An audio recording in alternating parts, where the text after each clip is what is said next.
Welcome to Natural Habitat Adventures Daily Dose of Nature. I'm your host, Brooke Mitchell, and today's topic is Meet Mexico's multifaceted miracle cactus, the prickly pear, presented by NatHab Expedition Leader Melissa Silva. Thank you so much for being here today, Melissa. Over to you. Thank you very much, Brooke. So let's get started. Thank you everyone for being here. Um, I wanted to start this by saying this is one of my favorite plants ever. My mom loves them too, so I think I inherit that love for prickly pears, for cactus in general, for cactuses. I wanted to talk about this because it's something that cultural is very important to Mexico. I'm a marine biologist, but nowadays living in Mexico City, I get to be in touch with areas like this, like this one you are seeing in the screen. This is a prickly pear field. It's a cultivated, a planted field, but we use it for the little nopalitos for the cactus cladodes. I will go with the technical names and explanations in a moment. But so this is man-made. But it's one of the most beautiful scenarios that you can see right there. I'm in the middle with one of my children. And in Mexico City, we have this area named Milpalta in the south part of the city, where we have almost 80% of the production of nopales. We call those nopales for human consumption specifically. What I want to do first is to talk about the cactus, the cacti or cactuses, all these plants that are in the family Cactaceae or Cactaceae in Spanish, because basically all of the characteristics and adaptations that the family has, we find it in the nopal, in the prickly pear cactus. So the cacti come in many shapes and colors and sizes. This is just like a drawing of the variety of cacti that we can find. And something very interesting is that all the cactuses are native from the Americas. They are originated here as a species, as a family in the Americas. And according to different sources, there are between 1,600 or 2,000 different species worldwide. I mean worldwide because we find one species, one genera that we scientists think is originated in Africa, not in America, in the Americas. So but the vast majority, like 99% of the species, are from the Americas. Mexico is the center of diversification. It is thought that the first cactus in the world, 80 million years ago, they originated in South America, somewhere near the Andean region, the Andes Mountains. And from there they expanded to the rest of the continent, but in Mexico is where they found like the best uh, characteristics in the environment, the best geographical characteristics to be very diverse. Because of that diversification, Mexico has a world Guinness World Record with the country with most cactus species. From those more or less 2,000 species, we have more or less 850, 900 species in Mexico. Some of those are present also in the States, in the United States, in Canada. Some of those are present as well in Central America, South America. But then from those 800, 900 species in Mexico, around 80% are endemic. That means that we don't find those species outside of Mexico. We only have those here. For example, in the Chihuahua Desert, in the southern part of the Chihuahua Desert, we have an area called the silence zone or zona del silencio. that specific area is very popular between among the people that likes like mystery and extraterrestrial stories, because it is said that there's like this electromagnetic disturbance that makes very specific species in the area. It's very arid, in the middle of a place without any human disturbance. In this area, in the Chihuahuan Desert, we have a very specific nopal, a very specific prickly pear that has purple cladds, purple body instead of the common green one. So that one, for example, is very specific, is endemic to Mexico. We don't find it anywhere else. In some other areas on the southern part of Mexico, Oaxaca, there's a high valley named Tehuacan Valley. We also find very specific species on the area. So I will talk about that in a moment. But well, just for you to know the reason that in Mexico we have such a huge diversity of this group. We associate the cactus and all these relatives to desertic areas, to the arid regions of the world, and of course of the Americas, which is true because most of the adaptations they have are for the use in these arid or xeric, we call them xeric areas also. But there are some species, specifically those that I mentioned, that are originated in Africa, that are adapted to rainforest, that are adapted to very humid water, abundant conditions. And here I have the example of these two, let's say, adaptations the cacti have. The cardon, for example, in here on the left side of your screen, um, we can find it in desertic areas like the Baja Peninsula. If you have visited Baja, I'm pretty sure you have seen this huge cardon cactus that are very similar to the saguaro, but if you take a closer look, they are quite different. More like branches, taller in height. So those are specific for the arid regions, and is what we associate when we think of a cactus. Then when we if we think of a cactus in a wet environment, a humid environment, we can think about the mistletoe cactus, that is that is hanging from the trees. This one is very popular in as an ornamental plant inside our homes, because it's very easy to take care. It's pretty similar to those plants that we call succulents, like the forbias and others. I don't know if you are familiar with those.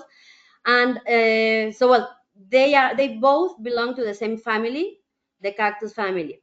So now that I mentioned these characteristics, in general, the general appearance of the cacti is that they have this swollen or fleshy or fluffy appearance. They are kind of like chubby, if you think about that. That characteristic is called succulence.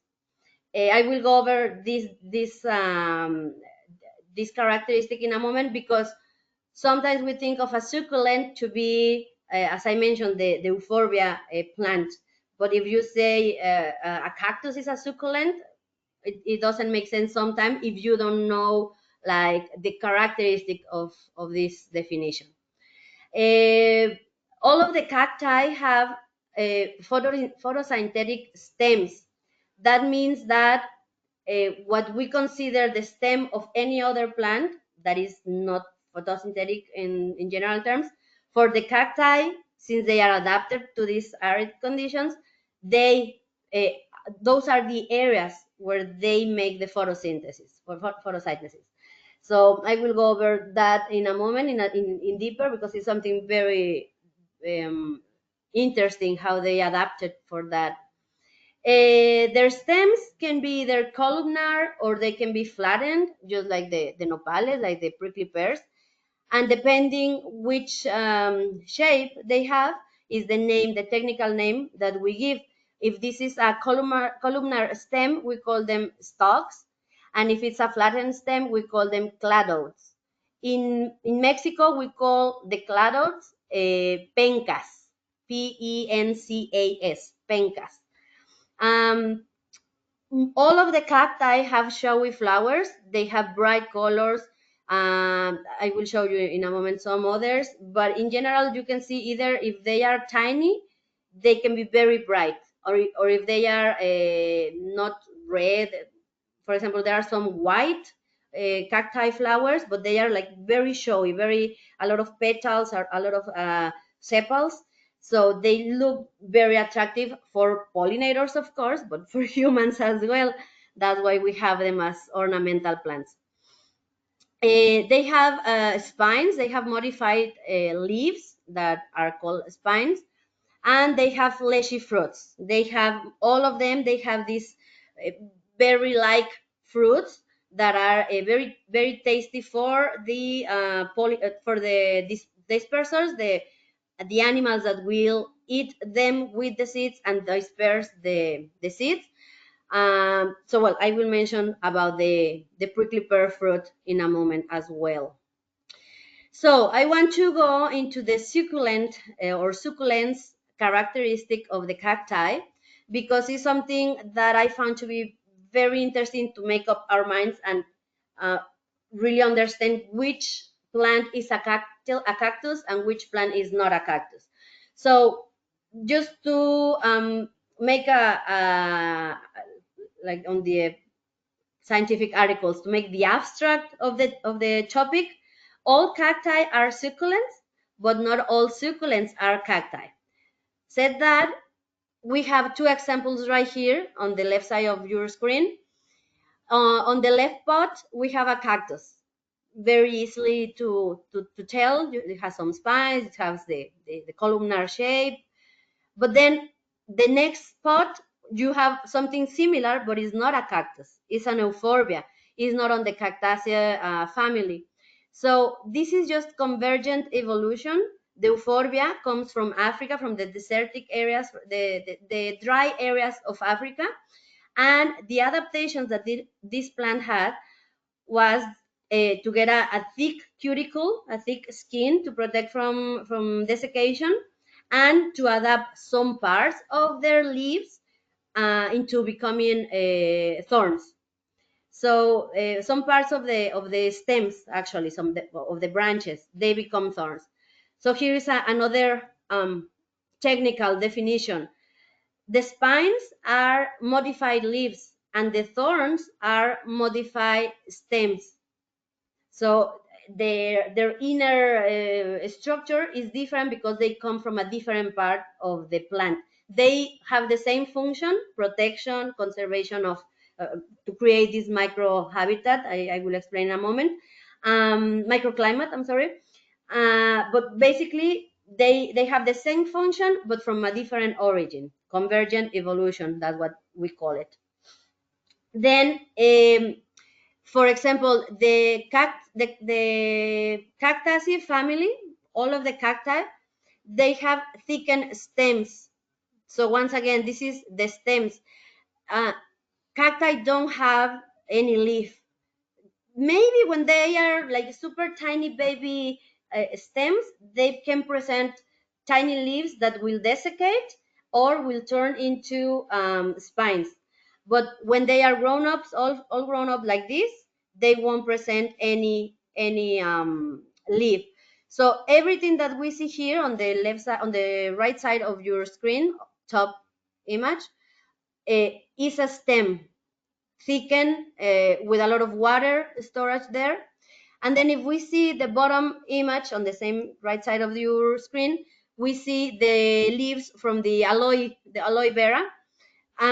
Those are leaves that are thickened. So the aloe vera, what we see, those are leaves, and then the stem is inside like in the center, surrounded by the leaves. In the case of the cactus, what we see is a fat, full of water stem, and then the stem. ¿Cómo se llama? The spines. Sorry, the spines are the leaves. Those are modified leaves. I don't know if that makes sense, but I will show you in a moment more of that. So once again, all cacti are succulents, but not all the succulents are cacti. How can we tell one from the other? The cactus have something that is specific to the group called areole or areoles in plural. The areoles are these small circular cushion-like bumps that are exclusive to the cacti. You don't find those anywhere else in any other plant.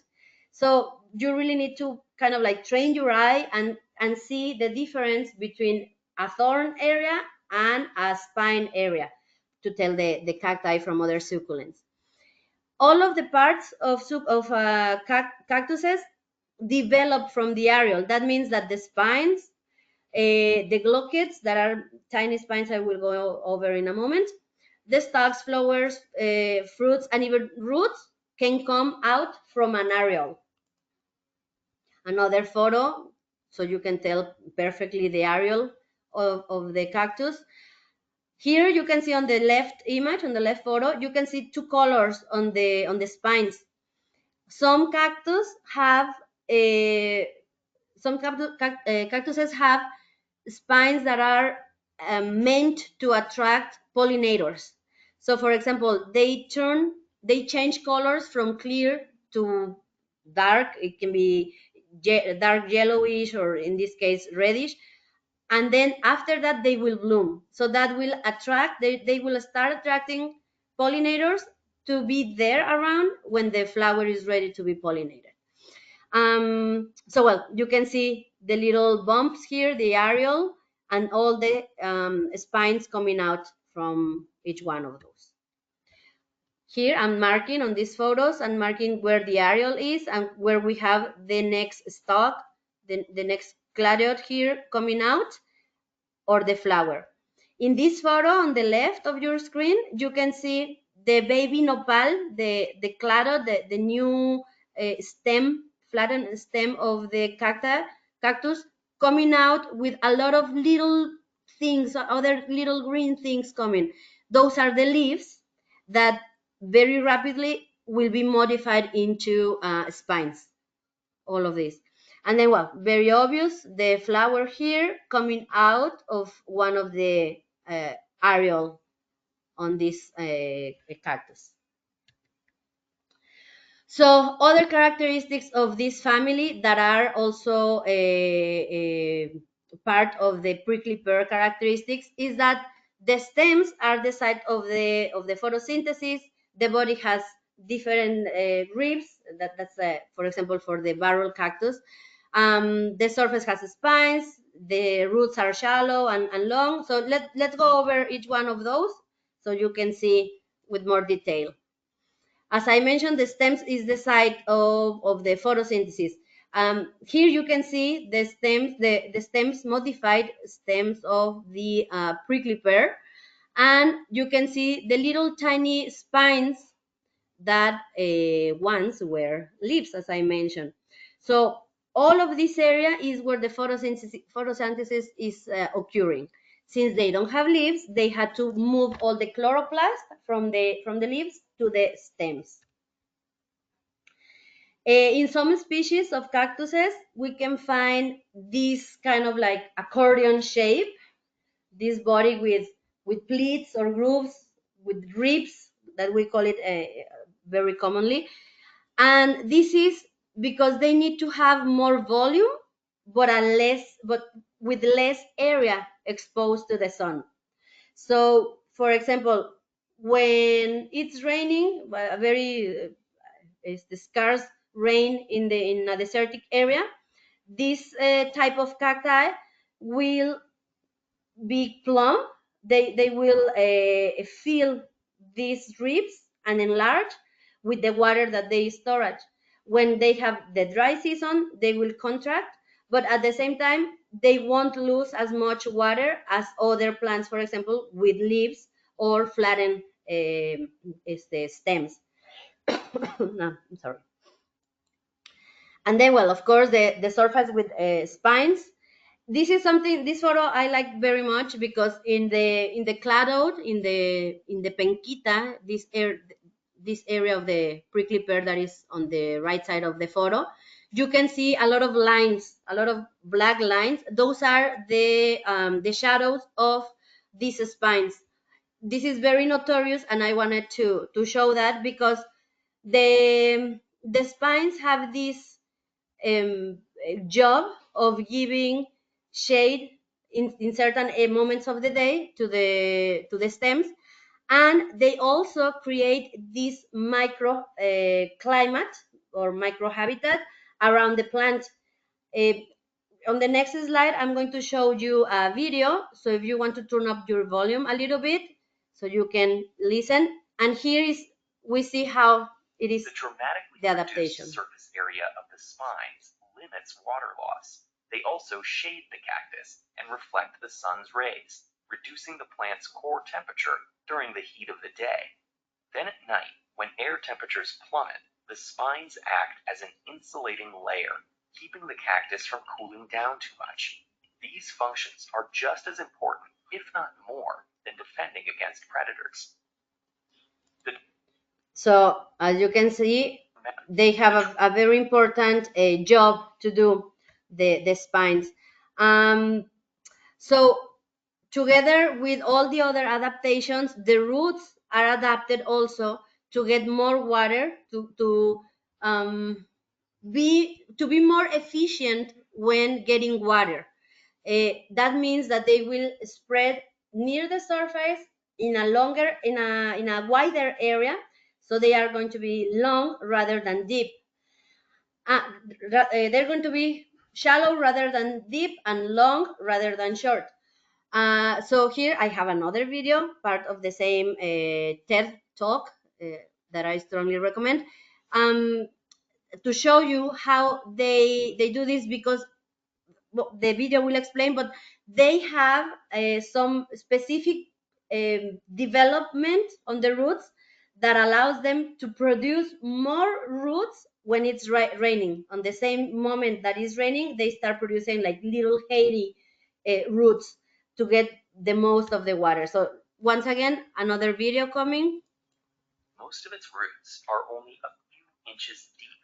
Just below the soil's surface, they spread out laterally for meters and hold the plant in place. Even its single deepest root, the taproot, extends less than 1 meter into the ground.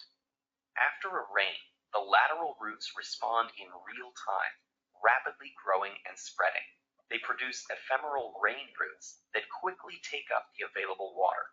The water is then pulled up into the plant body and stored in cells that contain mucilage, a gluey substance that clings to water molecules and stops them from evaporating if the plant's tissue is ever damaged and exposed. As the soil dries after the rain, the small rain roots also start to dry and wither away, and the cactus awaits the next time it can take advantage of a shower.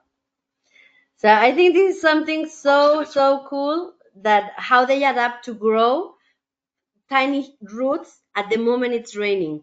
So they are super efficient. So while talking about the mucilaginous substances, those are the, I don't know if you have tried, you have eaten prickly pear. It's kind of like a mucus. It's a mucilage, very sticky. Or if you have cactus, or if you have seen cactus in the wild that are broken, that they have two parts, separated parts, the inside is sticky. So that substance mostly, well, it's pectin and others, but those are used to retain water in abundance. So even if it's just a little drop of water, they will get it and will keep it for future use. The mucilage is being studied, the one from the prickly pear specifically, in many applications. I will go over right now on those. But in general, there was one study, one article that I found. I don't remember the name, but it talked about the addition of mucilage into the concrete that is around steel or metallic structures. So we have the metallic structure inside, and then the concrete with mucilage, and that metal has less corrosion than other metals that doesn't have the mucilage added. So it was something very, very like incredible, all the applications. So this is just like an abstract of another article that I found. It can be added as an edible coating for food. It can be added as a microencapsulation, for example, for the pharmaceutical products, for pills. Uh, you can add this encapsulation for the medicine. It's a prebiotic. You can apply that on the skin. For example, the most best known of all, the mucilage from the aloe vera. That one, if you have a very bad burn, after checking with your doctor, you can apply that and it helps you on healing. There are specific products that are already made for those from the cactus mucilage. So, well, it's kind of like a miracle product, this one. And then this other characteristic that all cactuses have, of course, prickly pear has it as well, that is the crassulacean acid metabolism. This is something very crazy, very difficult in my personal experience, because I was not good with chemistry ever in my school, during my scholar times. But for what I understood is that most of the plants that we know, they have the photosynthesis process during the day. So they use the daylight to make this take the CO2 from the air and release O2, and then have the sugars inside during the day. So they are exchanging gases on the daytime. With the cactuses, they don't have that, because they will lose a lot of water during daytime if they exchange the gases through these little tiny bean-like cells called stomatas. And what they do now, the adaptation that they have after those 80 million years of existence, is that they make the gas they exchange gas at nighttime. So basically, they make the photosynthesis halfway at nighttime, and then during the daytime, they close their stomata, they save water, and the gases stay inside, and they are still working with the other half of the photosynthesis process. So that kind of like what I got from the explanation of this video. Is super well explained. I strongly recommend you to go and take a look at that. I didn't play it in here because it's longer than the time we have.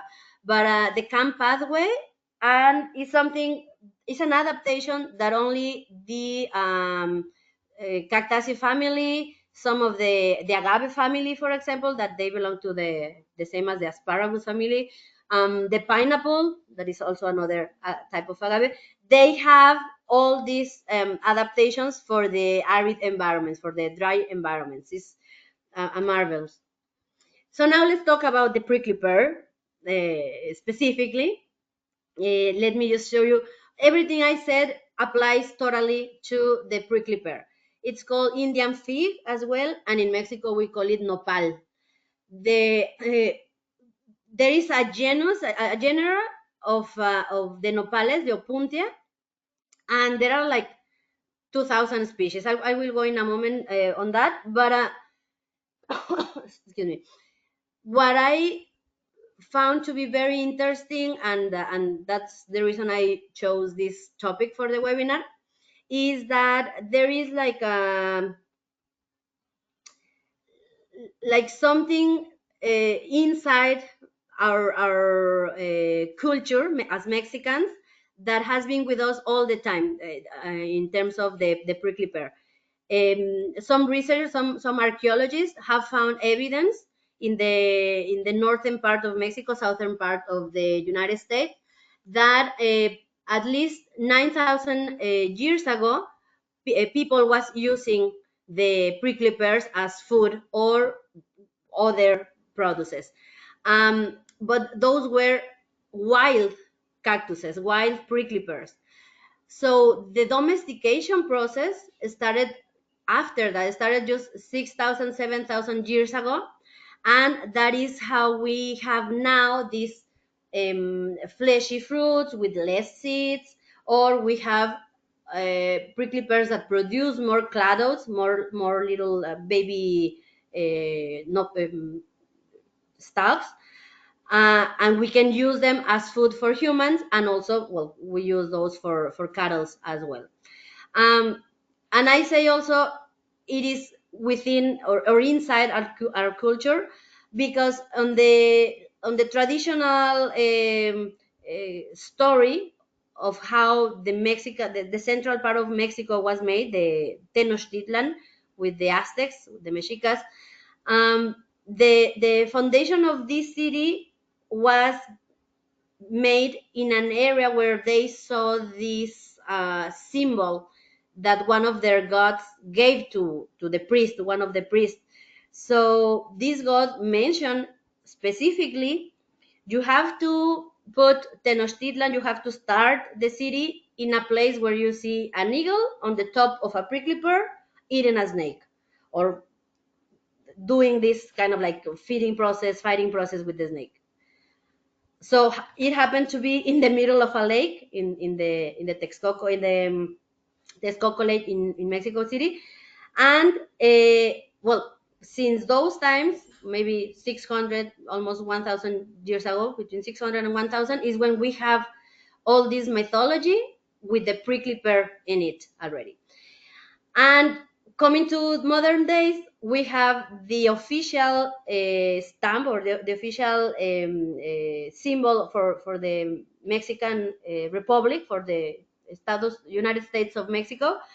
Uh, we have the prickly pear right there. I don't know if you are able to see the eagle is right here, but the eagle is standing on the top of a prickly pear with the fruits, as you can see. So it's something that has been with us like since the beginning of the times as a nation. And well, it's a national icon, a national symbol. As I mentioned, the Opuntia is the genus of this type of cactus. There are a little bit more than 200 species, and they spread from Canada to Patagonia. So from northern continental area to southern continental area. They are all over the place. Brazil has some endemic species. Mexico has a lot of endemic species, like 80. And there are a couple of them that are not endemic to the United States, but we find them more to be common in southern U.S. rather than northern Mexico. In Mexico, we have a little bit more than 100 species of prickly pears, and the fields with prickly pears are called nopaleras, because this cactus, we call it nopal.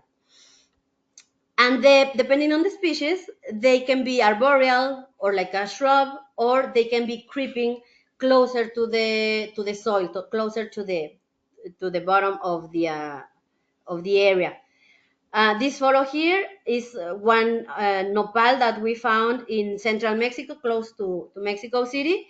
And well, it's not endemic, but it's a natural nopal. So it just happened to be there. No one planted it. So you can see how big they can grow. These are my kids. My daughter is about like 5 feet tall, more or less. So you can make your measures right there. And then the flowers, I was mentioning the flowers before. Mm, they have many petals, many sepals, and a lot of stems as well, to attract as many pollinators as possible, and to be pollinated almost immediately, as soon as possible. So you can see, as soon as they start opening, pollinators can come and start taking well, hence the pollen or the nectar from the prickly pear flower. The problem here is that they are very efficient doing so. They can reproduce by pollination, but they can also reproduce by I forgot the name of this. Oh no, see. Okay, well, you can take one of the little cladodes, one of the little pencas, nopalito, and then that one will give roots and will give more of a like a whole new plant on itself, like clones. I think is the name of that in botany. So there was, this is something very very amazing that I just found out. There is a period on the Australian history called the Great Cactus War. In the late 1700s, mid 1800s, more or less, uh, some people was traveling in South America, and they said like, oh, look at the prickly pear, so nice how they are using it as a live fence, or how they are eating their prickly pear fruits. Let's take those to Australia. So, as I said before, their native range is the Americas, and let's just say Africa, Madagascar, and Sri Lanka. Those areas is where we can find native cactus. There were no cactuses in Australia. There were no cactuses species in Asia, for example. So this prickly pear that was taken from South America to Australia was an invasive species because that was not their native range. Bueno, what happens after is that everyone is very happy because they can plant from the same one plant little cladodes of the prickly pear, and they have this live fence protecting their fields from the native fauna, or protecting their fields from the cows of the neighbor, etc. Eventually, they didn't have any either predator or disease in Australia, the prickly pears, and they basically exploded. They were colonizing areas and moving away native species of Australia. They were killing native species, but also killing cattle, because this type of cows and sheep, they were not used to eat those vegetables. Uh, and then at the end, when the worst time of this event, the size of the colonized area of the nopal era, the prickly pear area, was as big as England. So in Australia, an area, the same area as England, was covered with nopales, with prickly pears. They didn't know what to do because they were trying to chop them down, to cut them just like trees. They were trying to use them as lumber and etc. But if you have just a little tiny piece of healthy prickly pear, you had another mature plant in some months. So at the end, the solution to this problem was to bring an endemic, a native parasite from South America, from the area where they took the prickly pear. So this parasite is a moth, a little tiny moth, and of course they were eating the nopal, the prickly pear, and that was the only way to finish this invasion. All this story with more details is in YouTube, named the Great Cactus War. I strongly recommend you to watch it because gives you detailed information with some graphics and some scientific names, very very nerdy. So well, you can learn more about the problems of having ideas without knowing the consequences of those ideas. Okay, so as I said, they can reproduce sexually and asexually, and when they do the sexual reproduction is when they have the berries, is when they have, in Spanish we call it tunas, just like the fish, like the tuna fish, Tuna, tuna, but is the name of this fruit. The name in Nahuatl is nochtli, and nochtli means more like blood, like fleshy blood, something like that, because most of the tunas, most of the berries from the prickly pear have this reddish color in the inside, at least here in Mexico. There are other colors also in Mexico and the world, and they have different textures as well. Most of the fruits are sweet, very sweet, but some others are sour, and they are used to make jelly and to make other products. Here I have this is the infographic with 4 different types of tuna or berries, nochtlis. I'm gonna say it so we know what we're talking about. These nochtlis are some of the most common that we eat here in Mexico. The choconostle, that is the sour one, and we prepare it in a syrup. It's very delicious, and we can use it as a vegetable in some other dishes. And then we have another nochtli called tapona that has many little seeds that you can not take them off. And it tapona refers, it might be some scatologic, but it refers to a constipation. When you eat a lot of those, you get a constipation. Then we have the white nochtli, and then we have the yellow nochtli as well. So as I mentioned, you can use those in many preparations. You can use them as gummies because of the mucilage. The nochtli fruit has a lot of mucilage as well. So you can have gummies, you can have jellies, and you can use them with like shakes with other products, or you can use them, as I mentioned, as a vegetable with a preparation, a hot dish preparation. I was mentioning before, if you remember, that from the little tiny areoles, remember the adaptation of these leaves turning into spines and glochids. The glochids are these very tiny spines that are almost, no, I think they are thinner actually than a hair.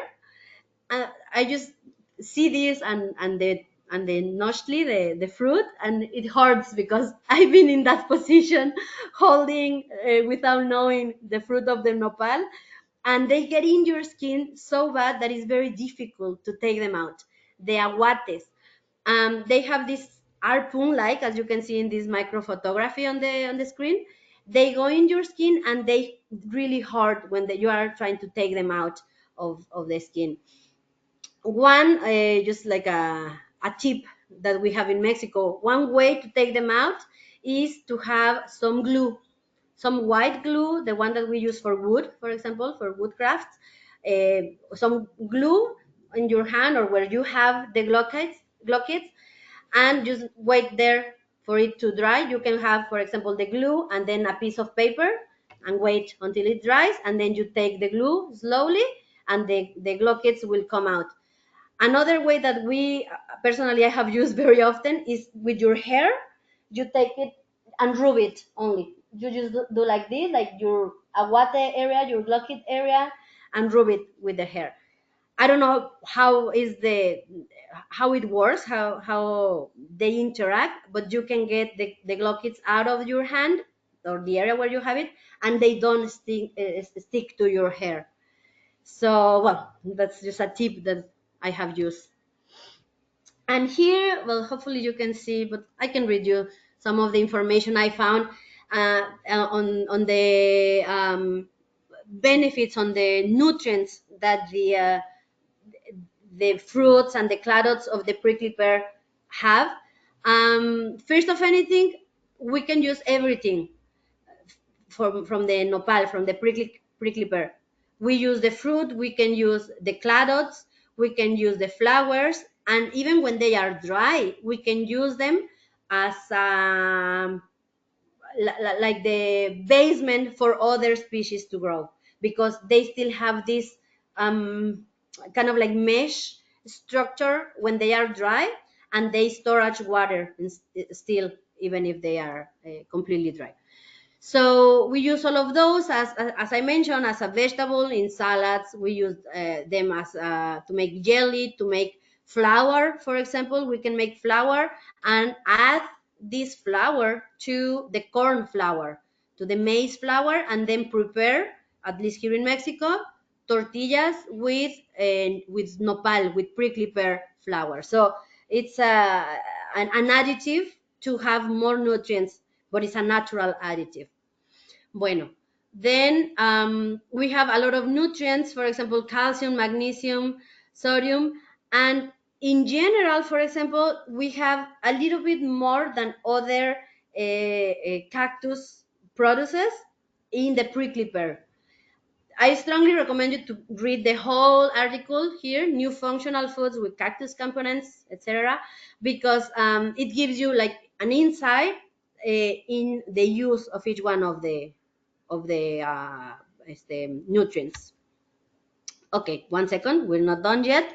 I want to show you extra information where you can check more information about specifically the nopal, the prickly pear. In LinkedIn, uh, Federico Casotto is an Italian designer and food specialist, has this article called The Virtues of Cladodes. And here he explains a little bit on what they use from the cladodes and how they use it, at least in the food industry in Italy specifically. Then in this other website from the University of the Free State from South Africa, they have an article about the prickly pear and the prickly pear fruit specifically as well. So here you can see the different fruits that they have, the young cladodes, the nopalitos that I was mentioning, the products that I share as well. So University of the Free State. Then uh, the article that I mentioned, New Functional Foods with Cactus Components, etc., etc. This is from Brazil, from a university in Brazil, and once again, a lot of information about the nutrients of prickly pears, how they are used, and how you can find them, the presentations you can find them in the industry. And then this is amazing from the PBS, The Secrets of the Cacti. Just take a look on the screen. It explains even in more detail about the cacti species. And then we have a video, but this is almost half an hour long, so I let this for you to check.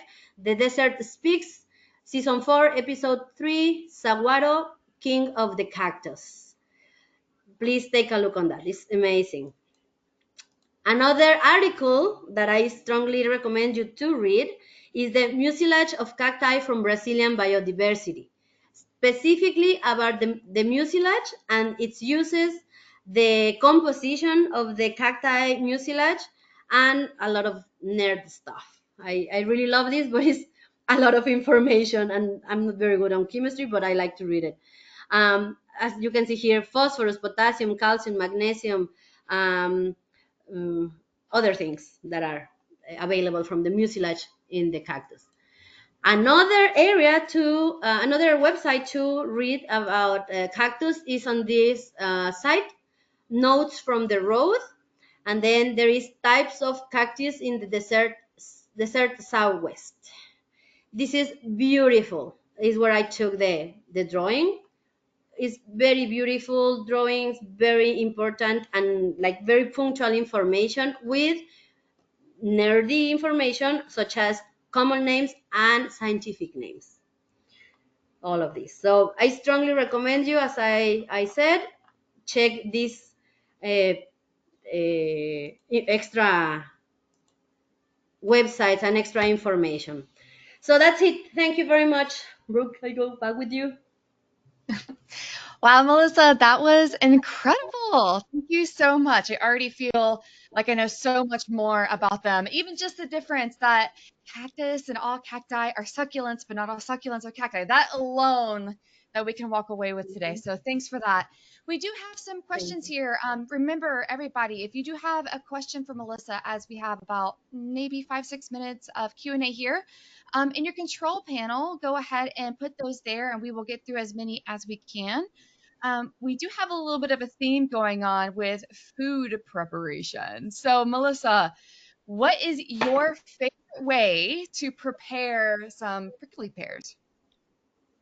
So what I personally like, it's to have the prickly pear baby cladode, the nopalito, because those are tender. Those are softer than the big ones. So those nopalitos, they can be like this size. I don't know if you can see me, or they can be like this size, and those are babies. It depends once again on the species. And the way I prepare them is basically just we wash them before using them to make sure they don't have any spine or blockage, and then cut them in small squares, small cubes, and put them to boil with a little bit of salt, just to boil with enough water to cover the amount of nopalitos that you have, a little bit of salt. And once they change color, you can see very, very quickly when they change to a kind of like a darker green. You can take them from the water and then rinse them a little bit with some cold water. In that way, you will cut the gooey, you will cut the mucilage from being so sticky or so slimy. And then after that, you can put them in the fridge. And I personally use them with the scrambled eggs. I mix them, the nopalitos, with the scrambled eggs, but a lot of people use them, that same basic preparation, with quesadillas or as a fresh salad, adding cucumber, tomato, any olive oil, any other fresh fruit or veggie that you would like, and have it not as a not hot dish, like a cold dish, as a starter.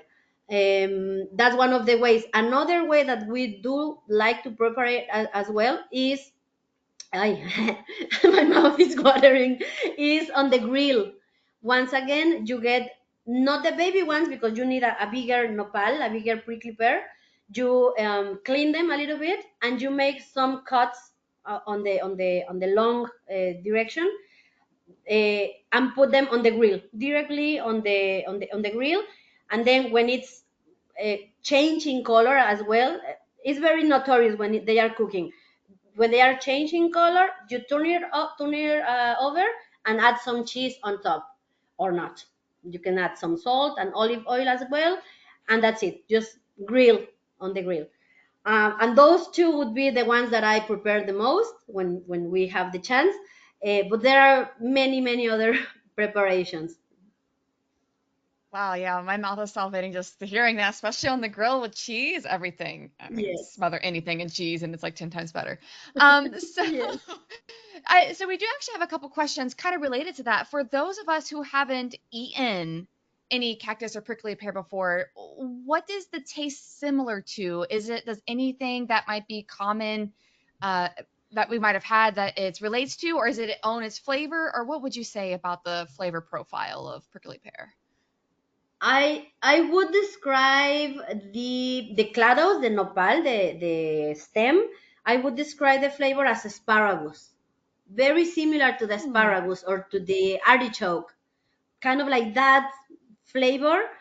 Um, not acid, not sour, not sweet, but that very specific stem herbal flavor that the asparagus have. Then the prickly pear has it too, very similar. And the fruit, specifically the fruit, that is quite tricky because some of those have a more like a raspberry flavor. Some others have more like a cucumber flavor mixed a little bit with watermelon. So that is very specific to the nochli, the fruit, the tuna that we say in Spanish.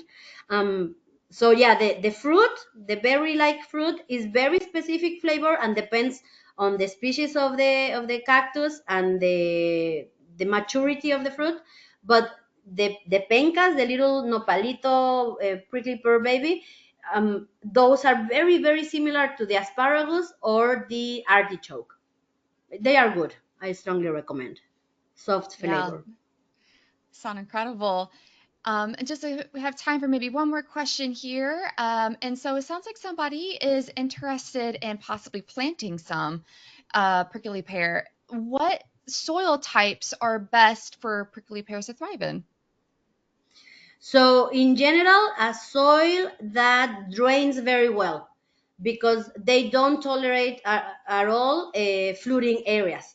So, for example, you can use, I think in any place, in any nursery or even in Home Depot, they can find this mix for succulents.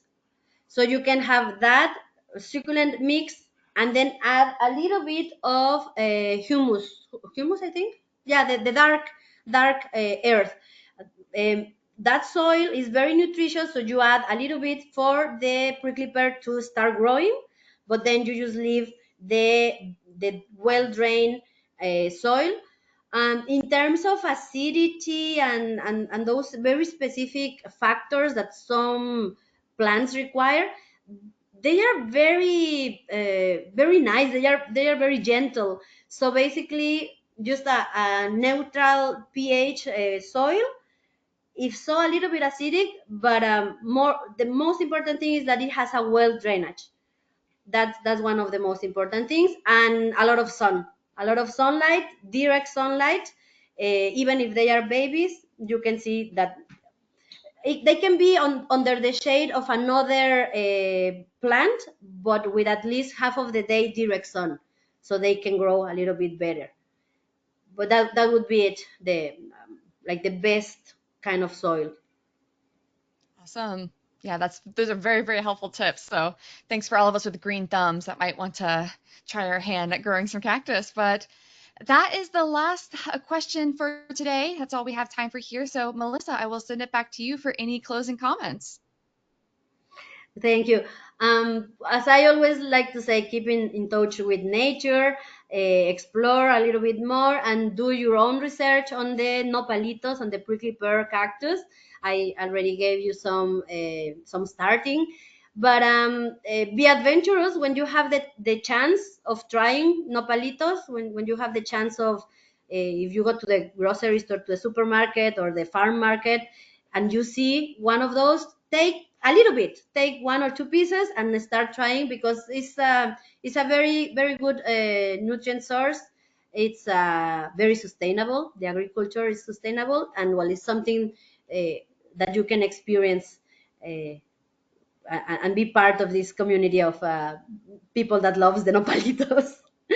So thank you very much for being here. Awesome. Yes. And thank you, Melissa, so much for taking the time to sit down with us and teaching us everything that we could ever imagine about cactus. And I'd also like to thank everyone who tuned in today. So join us tomorrow for our next daily dose of nature. You can check out this week's lineup, including registration links, on our website at nathab.com/webinars. We did record today's presentations, and I will also make sure to get all of those amazing links that Melissa provided today. We'll have those in the follow-up email. And that email will also have the replay link if you would like to watch this again or share with anybody else. So with that, I will conclude the webinar. Goodbye, everyone.